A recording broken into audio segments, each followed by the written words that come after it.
नमस्कार दोस्तों, कथा वाचन में आप सभी का स्वागत है। इस वीडियो में हम आपको कार्तिक महात्म्य का 33वां अध्याय सुनाएंगे। अगर आपको यह वीडियो पसंद आए तो प्लीज़ इसे लाइक, शेयर, सब्सक्राइब करना ना भूलें। दया दृष्टि कर हृदय में भव भक्ति उपजाओ, 33वां अध्याय लिखूं कृपा दृष्टि बरसाओ।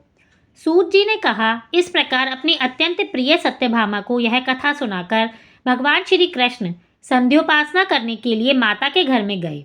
यह कार्तिक मास का व्रत भगवान विष्णु को अति प्रिय है और भक्ति प्रदान करने वाला है।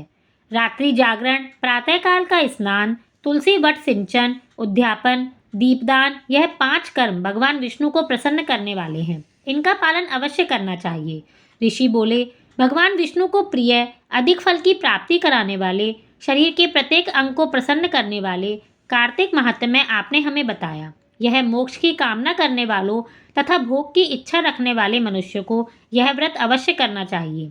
इसके अतिरिक्त हम आपसे एक बात पूछना चाहते हैं कि यदि कार्तिक मास के व्रत करने वाला मनुष्य किसी संकट में फंस जाए या वह किसी वन में हो या व्रती किसी रोग से ग्रस्त हो जाए तो उस मनुष्य को कार्तिक का व्रत किस प्रकार करना चाहिए।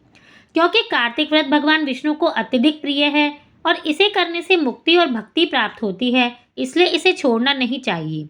श्री सूत जी ने इसका उत्तर देते हुए कहा, यदि कार्तिक का व्रत करने वाला मनुष्य किसी संकट में फंस जाए तो वह हिम्मत करके भगवान शंकर या भगवान विष्णु के मंदिर जो भी पास में हो उसमें जाकर रात्रि जागरण करे। यदि व्रती घने वन में फंस जाए तो पीपल के वृक्ष के नीचे या तुलसी के वन में जाकर जागरण करे।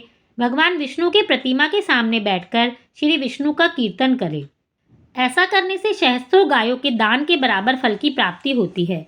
जो मनुष्य विष्णु जी के कीर्तन में बाजा बजाता है उसे वाजपेयी यज्ञ के समान फल मिलता है और हरि कीर्तन में नृत्य करने वाले मनुष्य को सभी तीर्थों में स्नान करने का फल मिलता है। किसी संकट के समय या रोगी हो जाने और जल ना मिल पाने की स्थिति में केवल भगवान विष्णु के नाम मात्र से मार्जन ही कर ले। यदि उद्यापन ना कर सके तो व्रत की पूर्ति के लिए केवल ब्राह्मणों के प्रसन्न होने के कारण विष्णु जी प्रसन्न रहते हैं। यदि मनुष्य दीपदान करने में असमर्थ हो तो दूसरे की दीप की वायु आदि से भलीभांति रक्षा करे। यदि तुलसी का पौधा समीप ना हो तो वैष्णव ब्राह्मण की ही पूजा कर ले, क्योंकि भगवान विष्णु सदैव अपने भक्तों के समीप रहते हैं। इन सबके ना होने पर कार्तिक का व्रत करने वाला मनुष्य ब्राह्मण, गौ, पीपल और वटवृक्ष की श्रद्धापूर्वक सेवा करे। शौनक आदि ऋषि बोले, आपने गौ तथा ब्राह्मणों के समान पीपल और वट वृक्षों को बताया है और सभी वृक्षों में पीपल और वट वृक्ष को ही श्रेष्ठ कहा है, इसका कारण बताइए। सूत जी बोले, पीपल भगवान विष्णु का और वट भगवान शंकर का स्वरूप है। पलाश ब्रह्मा जी के अंश से उत्पन्न हुआ है। जो कार्तिक मास में उनके पत्तल में भोजन करता है वह विष्णु लोक में जाता है।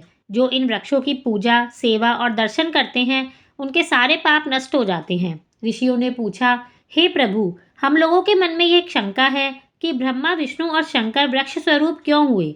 कृपया आप हमारी इस शंका का निवारण कीजिए। सूत जी बोले, प्राचीन काल में भगवान शिव और माता पार्वती विहार कर रहे थे। उस समय उनके विहार में विघ्न उपस्थित करने के उद्देश्य से अग्निदेव ब्राह्मण का रूप धारण करके वहां पहुंचे। विहार के आनंद के वशीभूत हो जाने के कारण कुपित होकर माता पार्वती ने सभी देवताओं को शाप दे दिया। माँ पार्वती ने कहा, हे देवताओं, विषय सुख से कीट पतंगे तक अनभिज्ञ नहीं है। आप लोगों ने देवता होकर भी उसमें विघ्न उपस्थित किया, इसलिए आप सभी वृक्ष बन जाओ। सूत जी बोले, इस प्रकार कुपित पार्वती जी के शाप के कारण समस्त देवता वृक्ष बन गए। यही कारण है कि भगवान विष्णु पीपल और शिवजी वटवृक्ष हो गए। इसलिए भगवान विष्णु का शनिदेव के साथ योग होने के कारण केवल शनिवार को ही पीपल को छूना चाहिए, अन्य किसी भी दिन नहीं छूना चाहिए।